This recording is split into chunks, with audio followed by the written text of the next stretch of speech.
Вы слушаете аудиоподкаст «Дерс», посвященный истории народов Крыма. В этом эпизоде кандидат философских наук Надир Бекиров говорит о взаимоотношениях караимов с крымскими татарами, крымчаками и галицкими караимами. Почему мифы о вражде не выдерживают критики?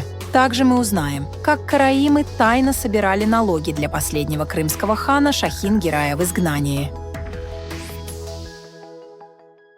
Может быть, кому-то покажется, что я слишком подробно и долго рассказываю о взаимоотношениях караимов и крымских татар, или лидеров караимов разных, и духовных, и светских в разные эпохи, и крымских ханов, или каких-то там политических, военных деятелей. Нет, это я делаю совершенно намеренно, потому что, во-первых, своими ушами однажды, проходя мимо экскурсий, которые вели по Джуфт-Кале какие-то там экскурсоводы, по ним не определишь, где они работают. Там были из Хан-Сарая, там бывает откуда-то со стороны и так далее. Слышал, совершенно бредовую такую фразу, что, дескать, вот посмотрите, караимы жили в горах, там за каменными стенами, потому что они очень боялись татар. И они тут несколько столетий прятались от татар, чтобы татары их не увидели. Они в горах спрятались. Начать с того, что если ты идешь по этой долине, на которую выходит склон, на котором расположен Джуфт-Кале, то просто не заметить ни этих стен, ни кинас, ни усадьб. Это даже сейчас, когда там почти сплошные заросли, невозможно. Во-вторых, если бы этот человек хоть что-то знал про историю Крыма, он бы знал, что основным местом работы караимов, живших в Джуфт-Кале на протяжении веков, были мастерские внизу в Бахчисарае. Так что люди утром спускались с этой горы там и заходили в свои мастерские где-то в центре города и лавки, а вечером возвращались по этой дороге, которая за многие столетия была вытоптана, прекрасно всем видна. Но это желание разжечь какую-то ненависть между коренными народами Крыма, во-первых, а во-вторых, я уж не знаю, какую нужно иметь голову на плечах туристу, который со вниманием слушает этот бред, и даже не сразу понятно, он с этим согласен, он своим глазам больше верит или тому, что несет этот какой-то то ли идиот, то ли ненавистник всех и вся. Просто это вызывает изумление. И у меня-то это было случайно, скажем, 1-2 раза, когда я такое видел, слышал. Но на самом деле это были десятилетия целенаправленной пропаганды, разжигания того, что называется расовой национальной рознью в Крыму. Причем между ближайшими братскими народами. Конечно, тут же можно мне возразить, что, дескать, вот же сами говорите, что в 1299 году Нагай взял Джуфт-Кале. Прекрасно. Это как раз происходило в то время, когда в Джуфт-Кале существовало караимское княжество, Кыркьер. И если бы Нагай и его войска, взяв Джуфт-Кале, истребили бы караимов там, то никакого продолжения дальше аж до 20 века там бы не было. Как ни крути, это пусть и город, но все-таки относительно небольшой город, занимающий там буквально несколько квадратных километров. И эта осада, штурм и взятие крепости, они подтверждаются источниками. Однако точно так же источниками подтверждается, что там существовала Бейская династия, что во времена Крымского ханства и даже до того, потому что на территории Джуфт-Кале расположен очень интересный памятник. Это гробница, мавзолей последнего хана Золотой Орды, Тохтамыша. Там разные специалисты по-разному это прочитывают. Большей частью говорят, что это там похоронен Джанике ханым. Но от одного из специалистов по старотатарской письменности я слышал, что это надо читать как Ханаке ханым. Так вот, она похоронена почему-то в Джуфт-Кале, а не где-либо еще на территории Золотой Орды, хотя столица Золотой Орды была тоже Сарай-Бату, Сарай-Берки, остальные городские центры были в Поволжье, на Итиле, за 1000 километров от этого места. И надо же понимать, что, если бы даже караимы, скажем, не хотели бы этого захоронения, а на самом деле в течение веков оно потом почиталось, и читали и молитву об усопшей, то сам Тохтамыш, у которого была очень сложная жизнь, и при котором, собственно говоря, Золотая Орда была разгромлена, вряд ли бы захотел, чтобы его дочь была похоронена в месте, где живут враги. Поэтому вот этот весь многодесятилетний бред, который, к сожалению, продолжался уже и в постсоветское время, но давайте смотреть на факты, как там что было, и сравним с тем, что читали или слышали, или какие-то там толки, разнотолки, разговоры ходили. Более того, я расскажу очень интересную историю, которая сохранилась в преданиях караимов, что после разгрома Крымского ханства, после того, как последний хан Шагингерай был вывезен из Крыма и поселен на некоторое время в Калуге, караимы, которые были очень лояльными подданными крымского хана, втайне продолжали собирать налоги между собой и передавать. А представляете, это ведь не почтовый перевод и не банковский. И деньги это не бумажно, а это какие-то реальные золотые и серебряные монеты. Так вот, умудрялись передавать ему собранные налоги с караимов в Калугу. Ну, понятно, что по тем временам это сделать очень уж скрытно было невозможно.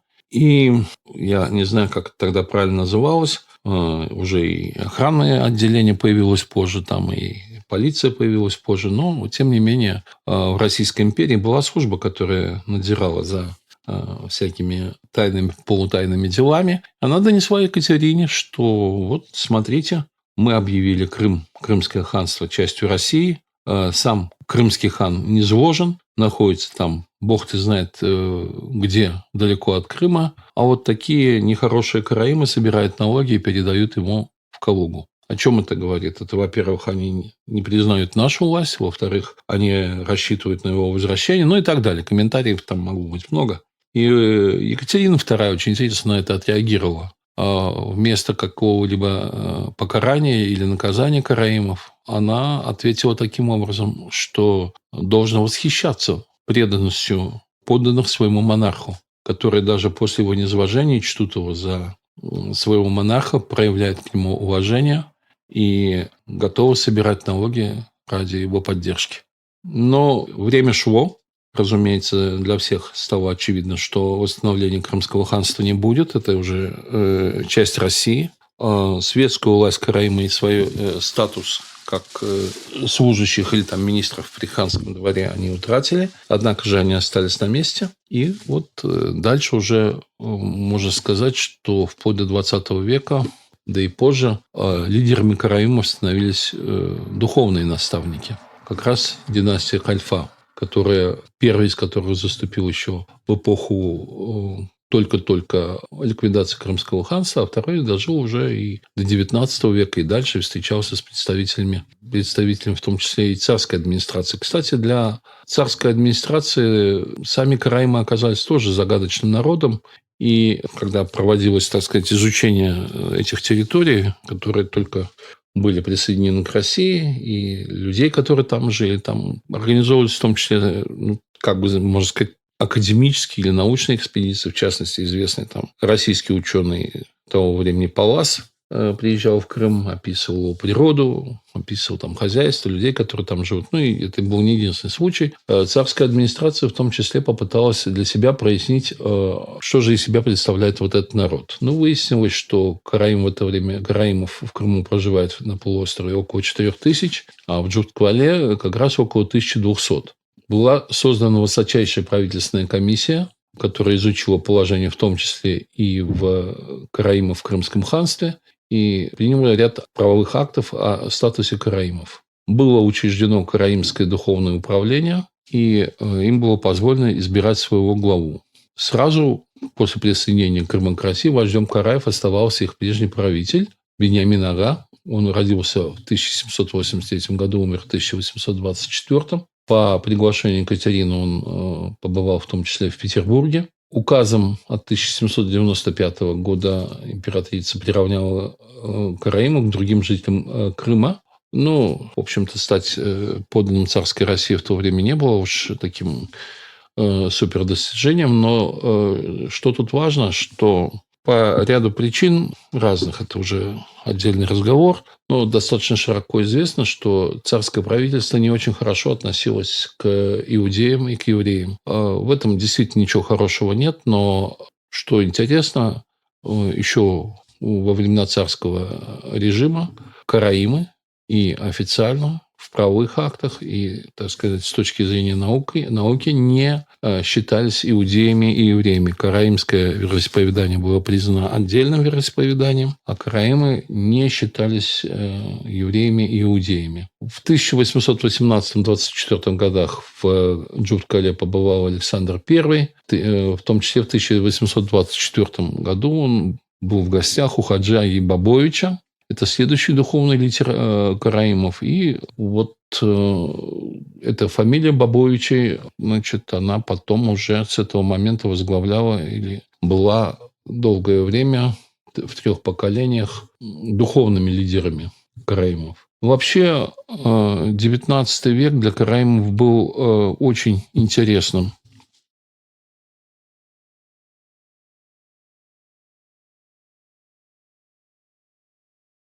Караимы, крымские караи, они сохраняли свою историческую память, и они знали, что есть караимская община в Галиции и в Литве, и на протяжении столетий поддерживали с ними отношения. Причем, опять-таки, надо понимать, что для того, чтобы общаться в те времена, нужно было проезжать территорию сначала Золотой Орды, позже Крымского ханства, и если бы не было хороших отношений между караимами и крымскими татарами, то это было бы очень тяжело сделать, потому что нужно было сотни километров преодолеть по территории, на которой самих-то караимов и не было, а жили крымские татары. И эта традиция сохранилась до самого последнего времени, в частности, в 1787 году, то есть буквально через несколько лет после того, как Крымское ханство было ликвидировано, в Луцке, именно в Луцке, родился Соломон Феркович. Это человек, который был выходец из крестьян, но он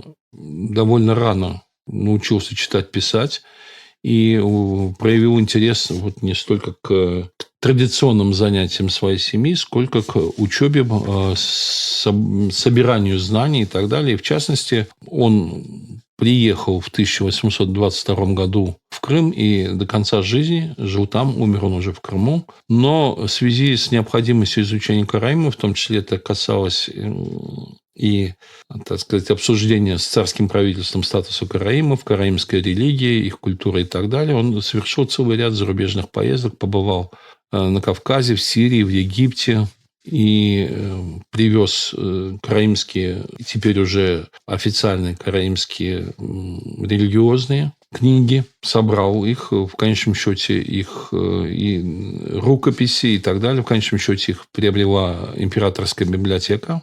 Он стал членом-корреспондентом Одесского общества истории и древностей. Он очень полюбил Крым, родину своих предков, и жил дальше в Крыму, занимался просветительской деятельностью, изучал в том числе кладбище в Джурткале. Его сын Зоря продолжил дело отца и издавал сборники по истории караимов под редактурой известного востоковеда Смирнова, который, в частности, написал капитальный труд «Крымское ханство под владычеством Атаманской порты». Эту книгу можно найти и сейчас ее прочитать. Но там был один не очень хороший эпизод, который является пунктом разногласий между караимским народом и крымчакским народом.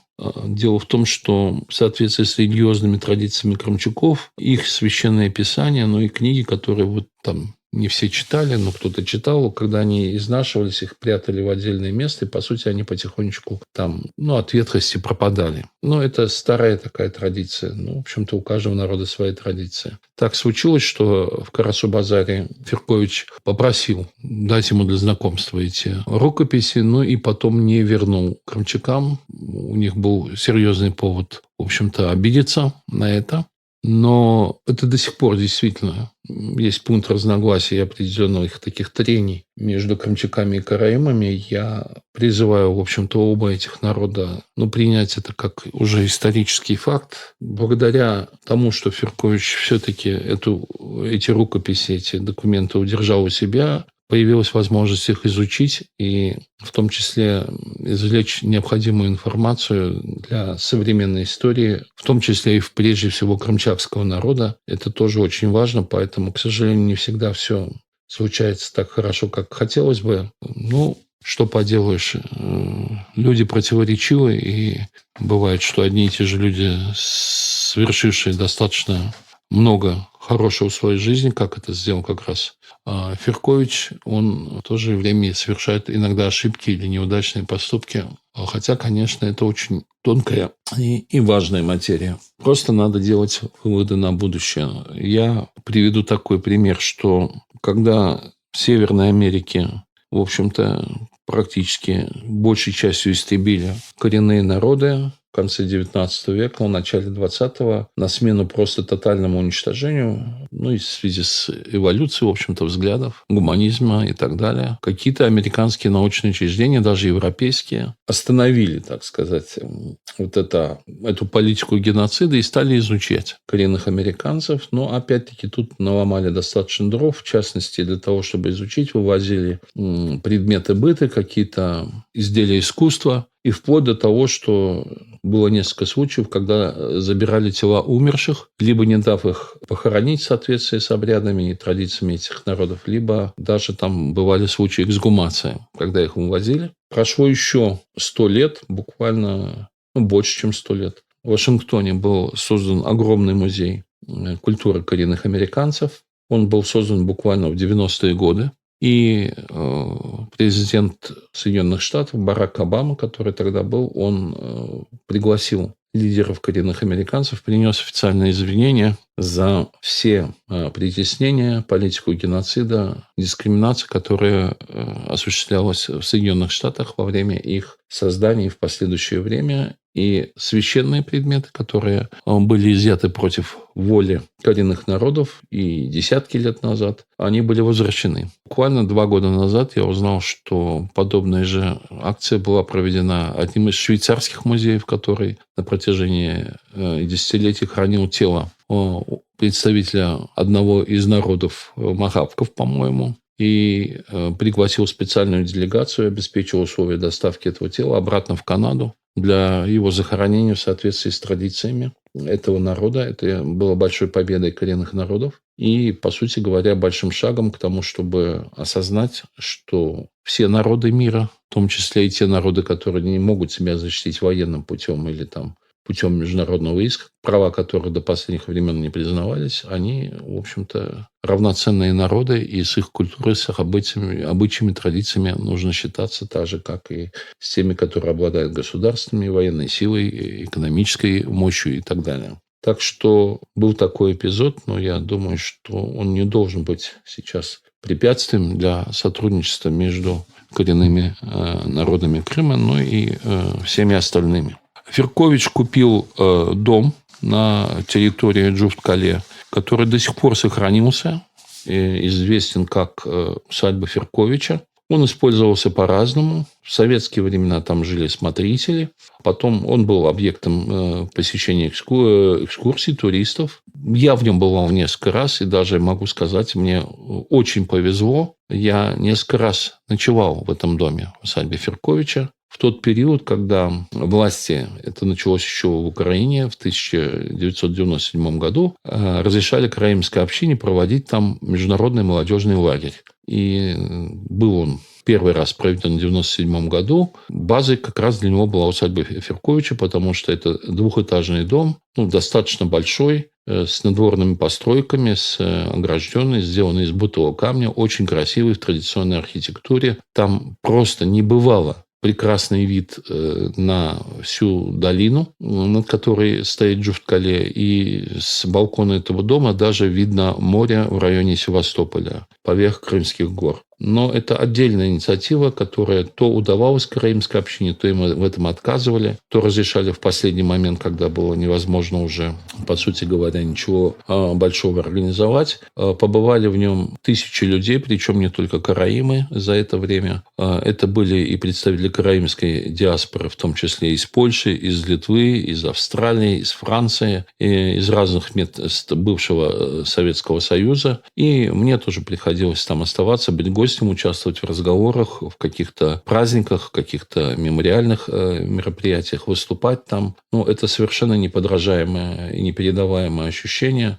Там летом это обычно было в июле, в августе. Иногда это было 2 недели, иногда это было 2-3 дня. Это просто волшебные ночи. Вот когда я говорю волшебные, это надо понимать в буквальном смысле. Небо над Джуфт-Кале летом звездное, этот крымский ветер, этот запах трав, это ощущение того, что ты живешь не в 20 и не в 21 веке, а где-то 1000 лет назад, оно просто потрясающее. Караимы очень гостеприимный народ, очень хорошо относятся к тем, кто относится хорошо к ним, но при всем при этом это народ со своим выраженным национальным характером. Вот как раз в XIX веке, когда стало ясно, что нужно определять свое место в этом мире уже без оглядки на прошлое, а думать о будущем, караимы совершили буквально несколько очень важных социальных преобразований в своей собственной среде. В следующей части цикла аудиолекций о народах Крыма вы узнаете о судьбе караимского народа со второй половины XIX века до наших дней. Караимы – народ с высоким уровнем самоорганизации, ценивший образование и предпринимательство. Речь пойдет о духовных лидерах, интеллектуалах, роли караимов в бизнесе, науке, культуре и о том, какие следы прошлого хранят раскопки в Джуфт-Кале.